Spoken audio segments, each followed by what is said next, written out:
কি হলো, তুমি আমার স্বামীকে মারলে কেন? দেখো না মা, আমি একটা বৃদ্ধ মানুষ, মেয়েটাকে নিয়ে বাড়িতে একা থাকি, আর এই শয়তান আমার মেয়েটাকে বিয়ে করার প্রতিজ্ঞা করে কুমারী মা বানিয়ে দিয়েছে। তোমাকে এক্ষুনি একে বিয়ে করতে হবে। যাও বিয়ের মালার উপর কিনে আনো। শোনো না বোন, আজ থেকে আমরা 203 একসাথে ঘর করব। আমার স্বামী, ও ভগবান, এ তো মরে গেছে।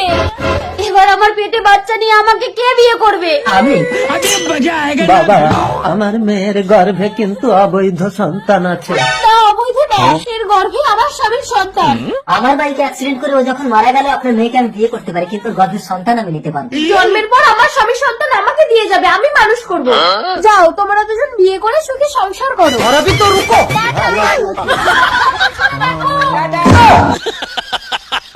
বাহার কি লাগছে?